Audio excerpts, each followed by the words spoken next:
ये कौन बोल रहा है क्लास में? सर अमजद किसी की मुसलसल आवाज़ पाते गुस्से से करख्त लहजे में बोले।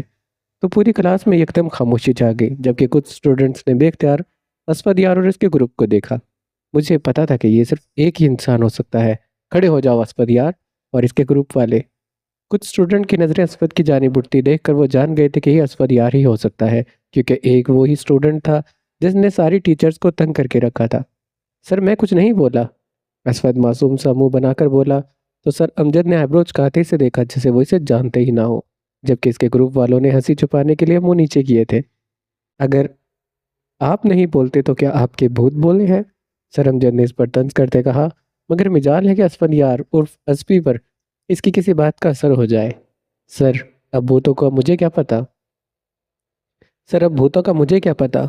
वो तो उनसे जाकर पूछे, वो मेरा मसला थोड़ी है।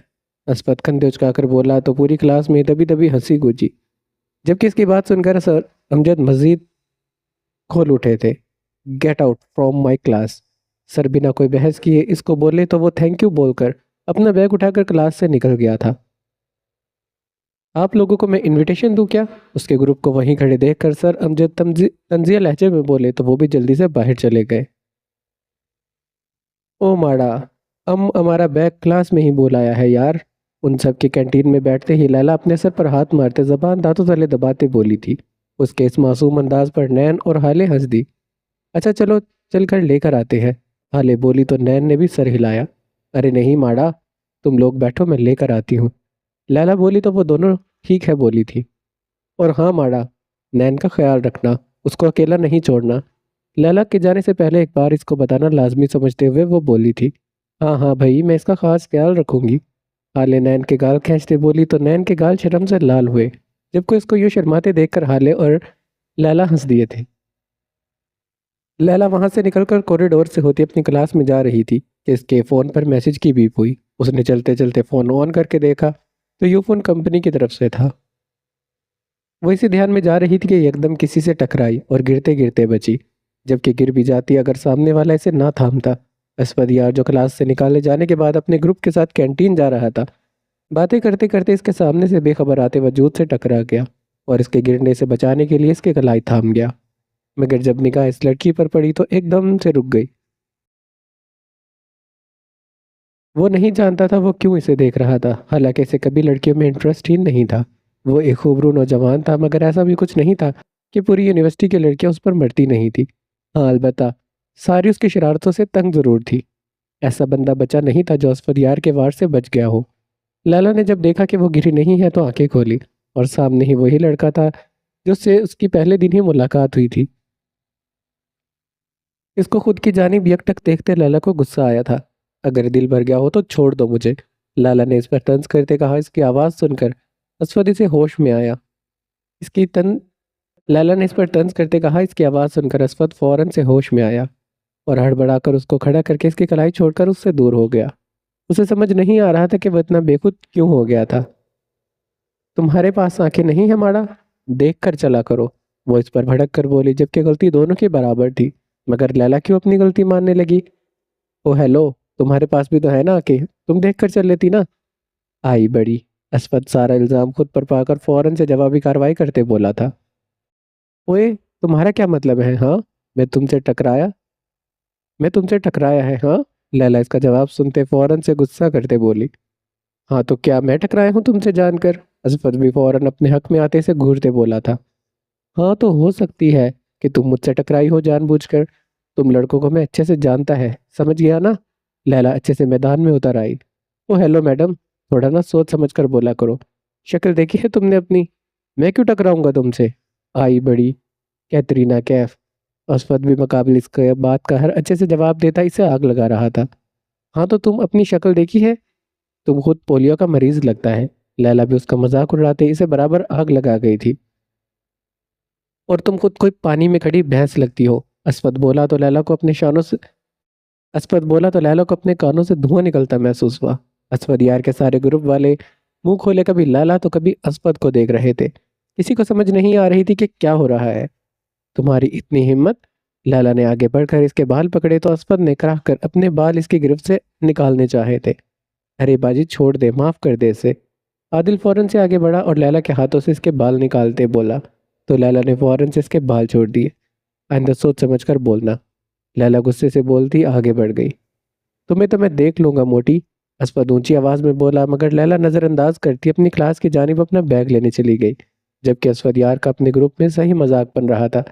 मगर जब असफद को सही गुस्सा करते देखा तो सब चुप हो गए और ग्राउंड में चले गए। क्या हुआ माड़ा, तुम परेशान क्यों हो? नैन के चेहरे पर परेशानी देखते लैला ने इससे पूछा। यार वो बाबा अभी तक आए नहीं हैं। नैन परेशान लहजे में बोली। वो दोनों गेट के पास थी, जबकि हाले कुछ देर पहले असफद के साथ जा चुकी थी। असफद ने हेलमेट पहना था, इसीलिए लैला इसे पहचान नहीं पाई। तुम इनको फ़ोन करो ना माड़ा, परेशान क्यों होता है? लैला ने हल बताते कहा तो नैन ने फ़ौरन से पहले मोबाइल निकालकर अपने बाबा को कॉल की, जो 2 रिंग्स के बाद उठा ली गई। बाबा आप कहाँ हैं? नैन ने रोहन से लहजे में पूछा। बाबा की जान, पापा बहुत बुरी तरह से काम में फंस गए हैं। आप एक काम करो, लैला के साथ आ जाओ। मेरी जान ठीक है? अयाज साहिब अफसरदगी से बोले। वो बहुत बुरी तरह से फंस चुके थे। ठीक है बाबा। नैन ने अच्छे बच्चों की तरफ फौरन से उनकी बात का कहा मानकर कॉल कट कर दी। इसने लैला को देखा जो सवालिया निगाहों से उसे देख रही थी। इसने फौरन सारी बात इसके गोश गुजार की तो लैला इसे लेकर गेट के बाहर आई। इसने निगाह दौड़ाई तो कुछ दूर अरहान गाड़ी के साथ टेक लगाए खड़ा था। लैला उसका हाथ थामे अरहान के पास आई।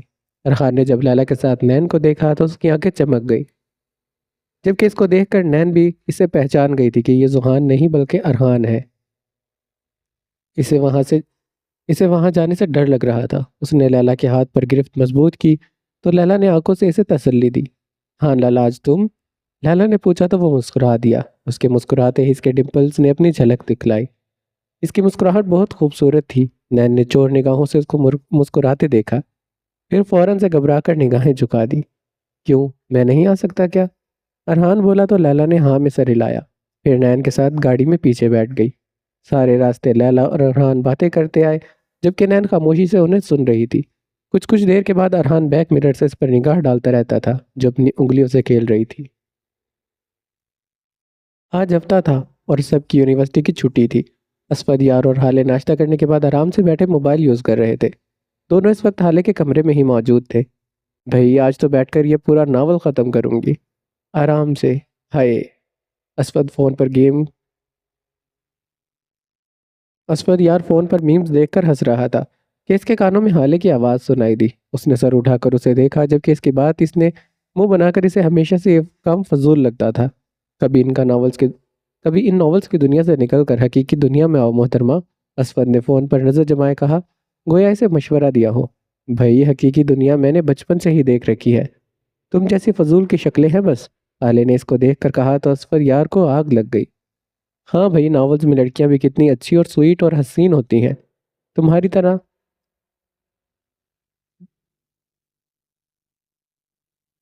तुम्हारी तरह तैयारे के मुंह वाली नहीं होती। असफद यार ने भी इसे करारा सा जवाब दिया तो हाले गुस्से से उसे घूरने लगी। मेरे मुंह मत लगो तुम बदतमीज। हाले ने गुस्से से कहा। इसके बाल पकड़कर खींचे तो असफद ने इसे लड़ाई में पहल करते देख इसके बाल पकड़ लिए। अब मंजर ये था कि दोनों एक दूसरे के बाल खींच रहे थे, जबकि साथ साथ उनकी ज़बानी लड़ाई भी जारी थी। उनकी लड़ाई ना जाने कब तक जारी रहती कि एकदम सकीना बेगम गुस्से से तलमिलाती हाथ में वाइपर उठाई आई। उनको देखकर दोनों एक दूसरे के बाल छोड़कर सीधे होकर बैठ गए। ये लो, ये ले लो, इससे लड़ो और एक दूसरे के सर फाड़ दो। वाइपर उनके जानिब बढ़ाते वो गुस्से से बोली तो दोनों इधर उधर देखने लगे। इतने हल्के में कैसे लड़ रहे हो? ल- तुम लोग पड़ोसियों के यहाँ भी तो पता चलना चाहिए किसके बच्चे हो तुम लोग। ये लो, ये लेकर सर फाड़ दो एक दूसरे का। उनका गुस्सा किसी तौर पर कम नहीं हो रहा था। दोनों को यूं खामोश देखकर वो एक तेज नजर इन पर डालकर वापस चली गई। तुम्हारी वजह से हुआ है सब। हालिस को देखकर धीमी मगर गुस्से भरी आवाज में बोली तो असफद को हैरत हुई। मेरी वजह से नहीं, तुम्हारी वजह से हुआ है। पहले तुमने मेरे बाल खींचे थे। असफद ने सच ही तो कहा था, मगर वो हाले ही क्या जो अपनी गलती तस्लीम कर ले। तुमने बात ही तुम ना मुझसे बात ही मत किया करो। हाले नूर गुस्से से बोलकर उठकर चली गई, जबकि असफर यार बेचारा अपना इतना सब मुंह लेकर रह गया और ये सोचता रहा क्या वाकई ही इसकी गलती पहली थी। चनाकि आज हफ्ता था तो आज खानजादा साहिब घर में ही थे। जबकि खुशकिस्मती से आज जुहान और अरहा जबकि आज खुशकिस्मती से जुहान और अरहान दोनों की छुट्टी थी, वरना बहुत कम में ऐसा मौका देखने को मिलता था। भाई मेरी शहजादी आ गया देखो। सब नाश्ते की टेबल पर बैठे थे, तभी लाला भी वहाँ आ गई और इसे देखकर खानज़ादा साहिब मुस्कुराकर मोहब्बत से बोले तो लाला समेत बाकी सब भी मुस्कुरा दिए। अस्सलाम वालेकुम अब्बू। खानज़ादा साहिब इसके लिए लाए गए बाजू में समाए। खानज़ादा साहिब के इसके लिए फैलाए गए बाजू में समाते इसने इनके सीने से लगते धीमी आवाज़ में सलाम किया। वालेकुम अस्सलाम बच्चा। खानज़ादा साहिब इसके बालों पर लब रखते बोले और इसको अपने बराबर वाली कुर्सी पर बिठा लिया। बहन, हम भी मुसलमान हैं, हमसे भी सलाम दुआ कर लो। अरहान ने इसको बैठते देखकर इस पर तंज करते कहा। नहीं हाँ लाला, मैं तो सिर्फ अब्बू को सलाम करेगा। इसको मुंह चिढ़ाते कहा तो अरहान ने चुपके से हल्के से इसके बाल खींचे और यूं बैठ गया जैसे कुछ किया ही ना हो। अब्बू इसे देखे ना। इसके बाल खींचने पर इसने फौरन से अपने अब्बू की मौजूदगी का फ़ायदा उठाते इन्हें शिकायत लगाते कहा। मैंने तो कुछ नहीं किया, उसने मासूम सा चेहरा बनाकर कहा तो लैला ने दांत पीसते से देखा। झूठ मत बोलो अरहान, मैंने देखा था। जुहान ने फौरन से लाला की साइड लेते कहा। ऐसे कम ही मौके आते थे जिसमें अब्बू के हाथ तो इसकी वाट लगती थी। अब्बू, इससे पहले कि वो बोलता खानज़ादा साहिब ने इसे टोक दिया। बस खामोश हो जाओ सब और नाश्ता करो। और अरहान, तुम सही हो जाओ। खानज़ादा साहिब ने करख्त और सख्त लहजे में कहा तो वो मुंह बनाकर बैठ गया। उसकी शक्ल देखकर सब मुस्कुरा दिए थे। बाबा, हम कहीं चलते हैं ना बाहर। अयाज साहिब आंखों पर चश्मा लगाए अखबार पढ़ रहे थे, तभी नैन वहां आई और उनके बाजू से चिपक गई। कहाँ जाना है मेरी बेटी ने? अपने बाजू के घेरे में से लेते अपने सीने से लगाते मुस्कुराते इससे पूछने लगे।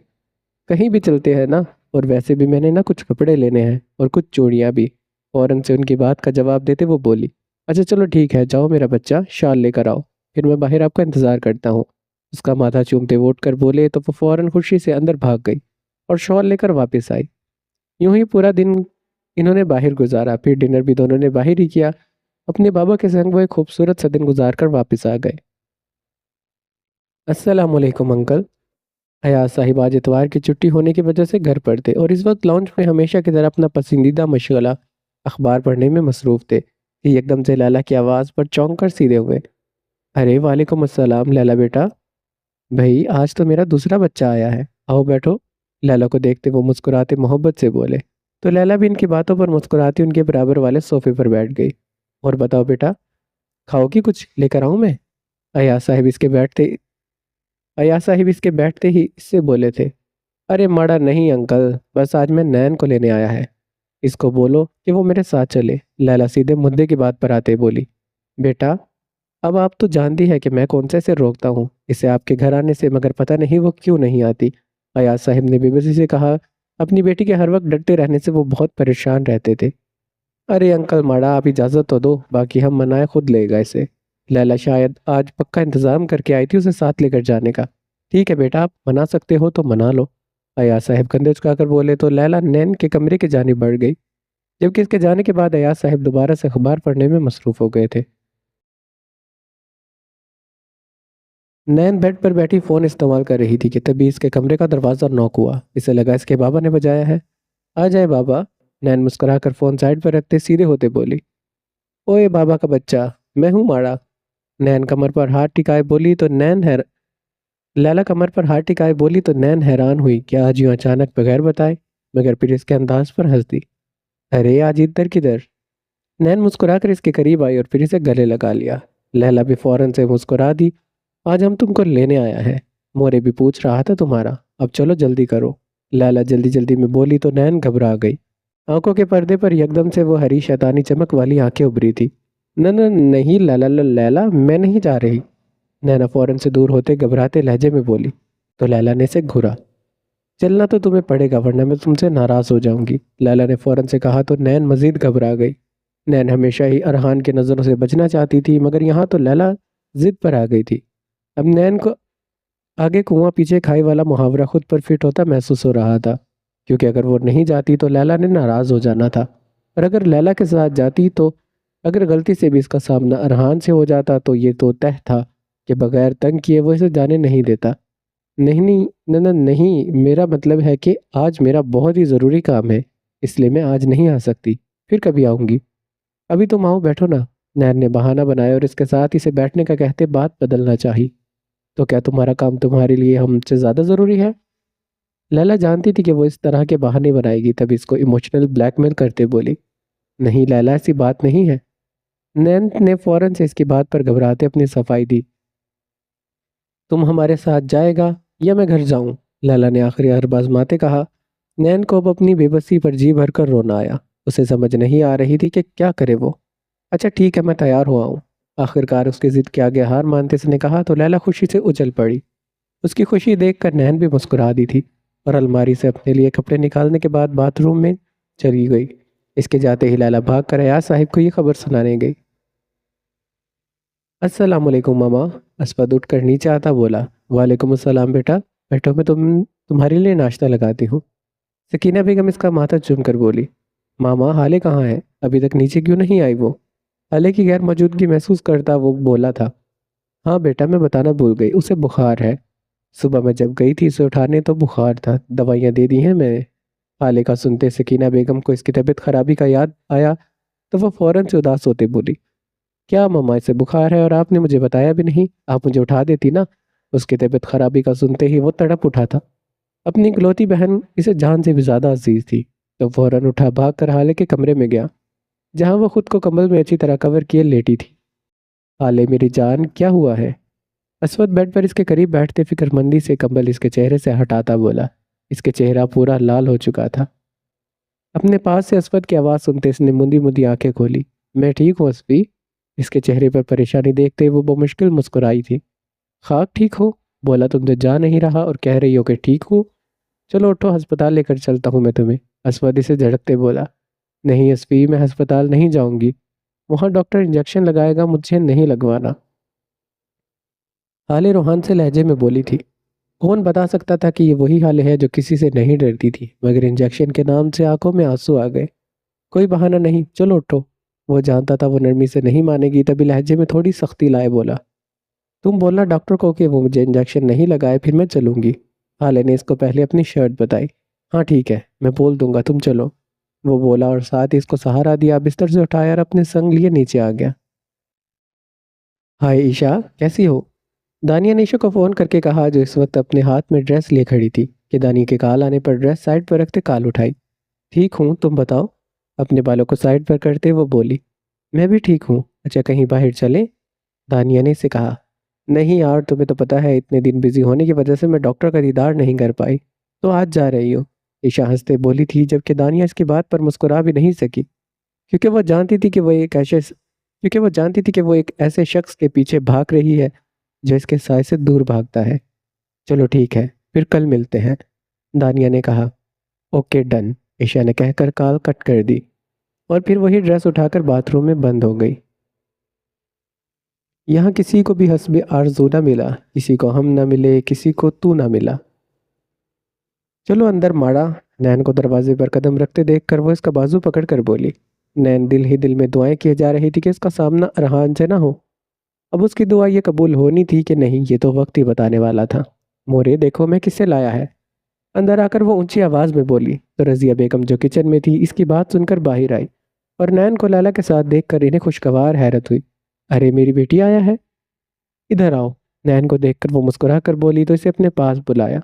उनका मोहब्बत भरा अंदाज देखकर नैन मुस्कुरा दी और उनके पास बैठ गई। कैसा है मेरी बेटी? हाँ, आता क्यों नहीं तुम? उसको मोहब्बत से गले लगाते वो उसका माथा चूमते बोली। उनका लम्स महसूस करके नैन को सुकून मिला। यूं लगा जैसे माँ के साय में आ गई हो, जैसे दुनिया से डर डर कर थकते वो अपनी माँ की महफूज पनाहों में समा गई हो।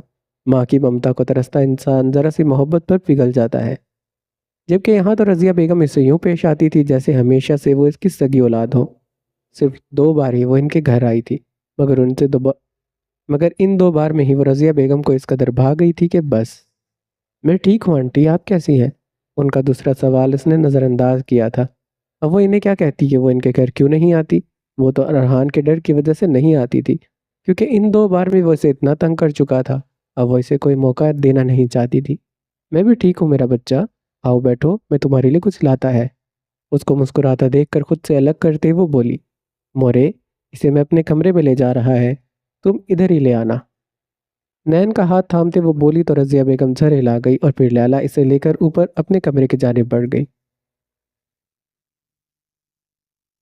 अरहान इस वक्त अपने कमरे में पड़ा सो रहा था। आज उसकी तबीयत ठीक नहीं थी तो इसी वजह से वो पुलिस स्टेशन भी नहीं गया था। अभी अचानक उसकी आंख खुली तो कुछ लम्हे तो गायब दिमागी से वो छत को घूरता रहा। फिर इसने नज़र घुमाकर साइड में घड़ी को देखा। जिस वक्त दिन के 12 बजा रही थी। अरहान उठा और बेड पर बैठ गया। चेहरे को हाथों में छुपाए फिर हिम्मत से उठा और बाथरूम तक गया। कुछ ही देर में वो फ्रेश होकर बाहर आया और शीशे के सामने खड़े होकर अपने बाल बनाता नीचे चला गया। हालांकि इसे अपनी तबीयत में सुस्ती महसूस हो रही थी, लेकिन वो इसे नज़रअंदाज कर गया। मोरे, नाश्ता दे दो। आज वो खिलाफ तवक्को चीखने की बजाय आहिस्ता आवाज़ में बोला। उसकी आवाज़ सुनकर रज़िया बेगम पलटी थी। अरे तुम यहाँ क्यों आ गया? तुम जाओ ऊपर, मैं दे जाता है। रज़िया बेगम इसे देखकर परेशान भरे लहजे में बोली। उनके लहजे की परेशानी महसूस करता वो मुस्कुराया। कोई बात नहीं मोरे, इधर ही दे दो। और वैसे ये इतना सब कुछ किसके लिए तैयार कर रही हैं? उनको मुस्कुराता देखकर वो बोला। वो इन सब सामान को देखकर बोला था जो रज़िया बेगम नैन के लिए तैयार कर रही थी, क्योंकि वो इतने दिनों के बाद जो आई थी। ये वो लैला का दोस्त आया है ना, नैन, तो उसके लिए बना रहा है। और तुम जाओ, तुम्हारा तबीयत ठीक नहीं है, मैं तुम्हें ऊपर दे जाएगा। उसका जवाब देते वो बोली थी। जबकि अरहान को नैन के आने का यूं सुनकर लगा जैसे सारी सुस्ती गायब हो गई हो। उसके दिन की शुरुआत इतनी हसीन होगी वो जानता भी नहीं था।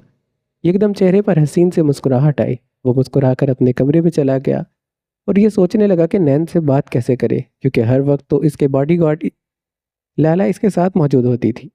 लैला का ख्याल आते ही इसने मुंह बनाया, क्योंकि वो जानता था वो इसे ना बात करने देगी। अपने दिमाग के घोड़े इसने तेज दौड़ाए। एकदम एक ख्याल इसके जहन में आया जो इसके चेहरे पर मुस्कुराहट सजा गया था।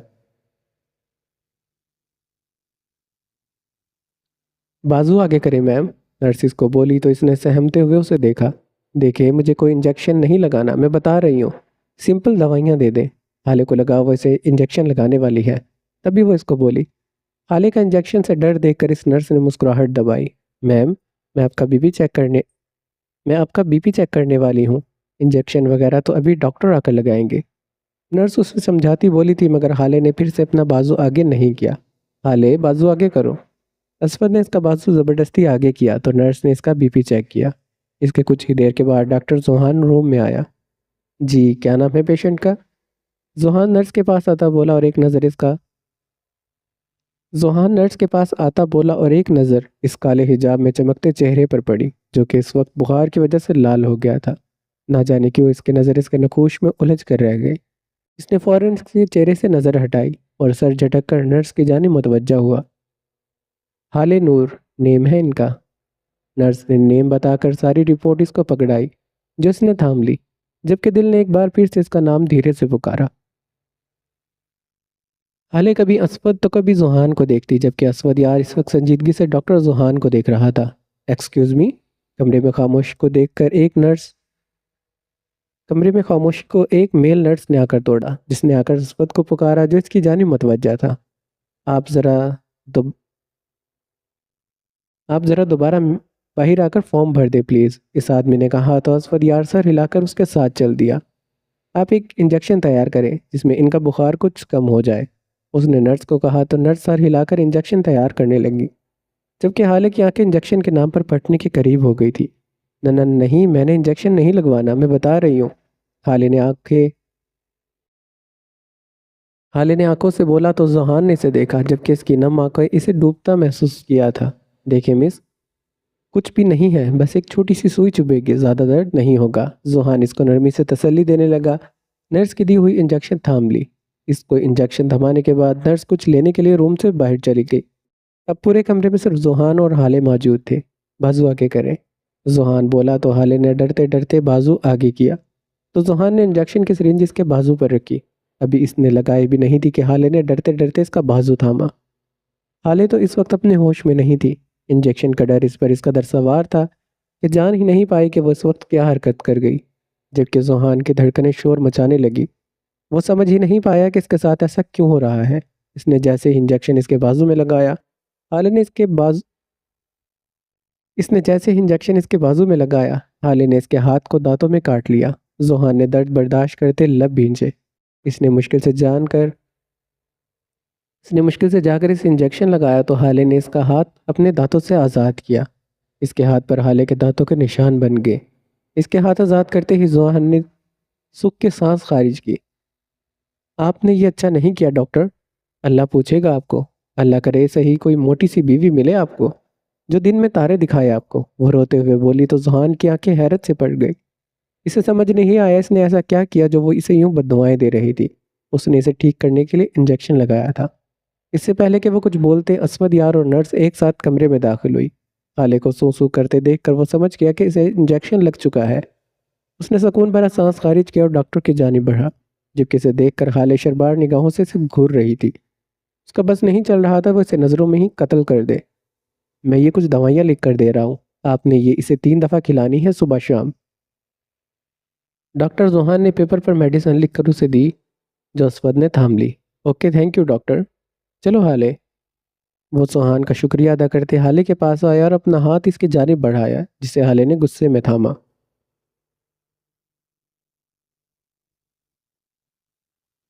उसका गुस्सा देखकर असवद मुस्कुराया था। बस मेरी बहन, इतना गुस्सा अच्छा नहीं होता, असवद बोला और इसलिए आगे बढ़ गया। इसके जाते ही जोहान ने अपना हाथ देखा, जहाँ हाले के दांतों के निशान थे।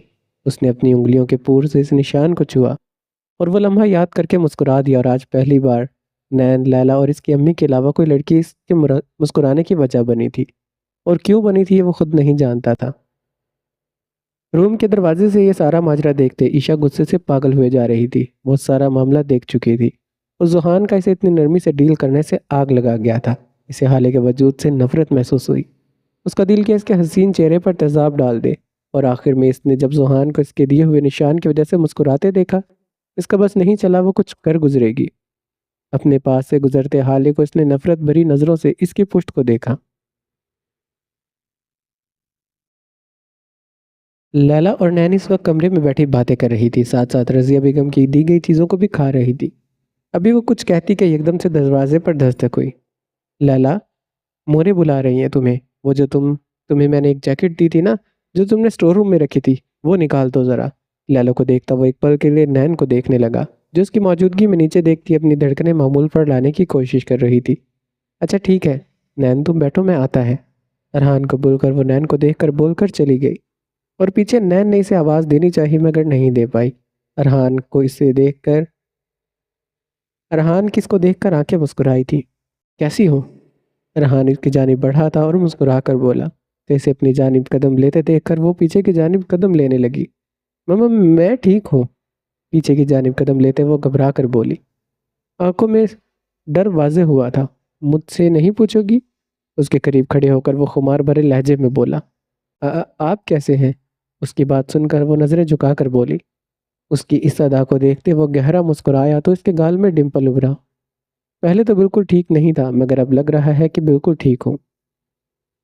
वो ज़ुमानी लहजे में बोला तो नैन की पलकें लरस गई थी। गाल एकदम गुलाबी पड़े थे। आती क्यों नहीं तुम? एकदम संजीदा पड़ते इसने सख्त लहजे में कहा।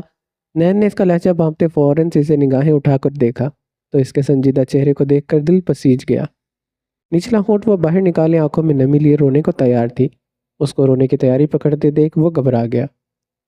हे नैन, रोना मत प्लीज़, नहीं रोना प्लीज़। अच्छा कुछ नहीं कहता, तुम रो तो मत। वो घबरा कर उसे चुप करवाने की कोशिश करता बोला, जबकि इसकी बात सुनकर नैन के रोने में शिद्दत आई और वह दोनों हाथों को मुठियां बनाए आंखों पर रखे बच्चों की तरह रोने लगी। नैन मेरी जान, आई एम सॉरी। अब नहीं करता, प्लीज़ चुप हो जाओ, वरना तुम्हारी वो डायन दोस्त मेरी जान ले लेगी। मासूम सा मुंह बनाकर वो बेबसी से बोला तो नैन चुप हो गई, जबकि हल्की हल्की हिचकियाँ इसे अभी भी आ रही थी। इसके चुप होते ही अरहान इसके बिल्कुल करीब झुका, इसके कान के करीब, तो नैन ने सांस रोकी और फटी आंखों से उसे देखा था।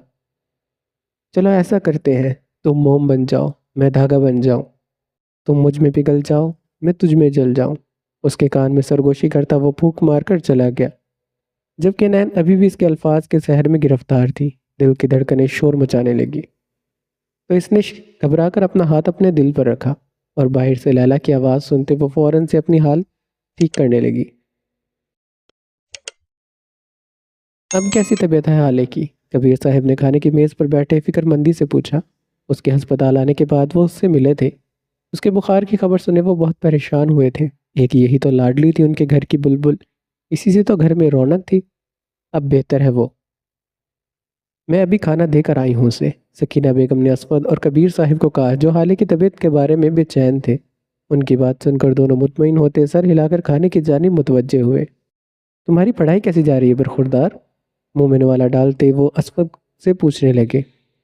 असफद जो कि अभी पानी पी रहा था, इसे लगा कि इसके गले में कुछ अटक गया हो। उसने बमुश्किल पानी निगल कर उन्हें देखा जो उसके जवाब के मुंतजर थे। अच्छी जा रही है बाबा, अच्छी जा रही है। ज़बरदस्ती की मुस्कुराहट चेहरे पर सजाए वो मनमनाते बोला तो कबीर साहिब ने से घूरा था। अच्छा, अच्छी जा रही है। और जो तुम्हारे टेस्ट में मार्क्स आए हैं ना, वो भेजे हैं मुझे तुम्हारे टीचर ने, और तुम्हारी शिकायत भी लगाई है। तुम वहाँ पढ़ने जाते हो क्या मस्तियाँ करने? उसके झूठ बोलने पर कबीर साहिब ने से वो बात बताई जो सर अमजद ने इन्हें बताई थी। असफर ने दिल ही दिल में सर अमजद को सही सुनाई, जिनको न जाने क्या दुश्मनी थी उससे। सर अमजद को दिल में सुनाने के बाद वो अपने अब्बू की जानिब मुतवज्जह हुए, जो गुस्से से उसे घूर रहे थे। बाबा ऐसा नहीं है, जिन्होंने आपको शिकायत लगाई है ना, उनको पता ही नहीं मुझसे क्या दुश्मनी है। क्लास में कोई और बोल रहा होता है और वो निकाल मुझे देते हैं। मासूम शक्ल बनाकर वो न जाने कितनी ही सफेदी से झूठ बोल रहा था, मगर वो भूल गया था कि इसके सामने इसका बाप बैठा है। अगर तुम फेल हुए ना असफी, तो रिक्शा लेकर दूंगा मैं तुम्हें, उन्होंने इसे घूरते पहले से तनबीह की थी। बाबा, अगर लड़कियां फेल होती हैं तो उनकी शादी करवा दी जाती है, और हम फेल हों तो रिक्शा, ये कहाँ का इंसाफ है? उनकी बात सुनकर वो मुंह बनाकर बोला, अच्छा मैं चलता हूँ, मुझे भूख लगी है। कबीर साहिब का हाथ अपनी जूती की जानिब जाते देखकर वो उछल कर खड़ा होता भागते बोला और अपने कमरे में चला गया। पीछे कबीर साहिब ने मुस्कुराकर सर तासुफ में हिलाया। ये लड़का कभी नहीं सुधर सकता।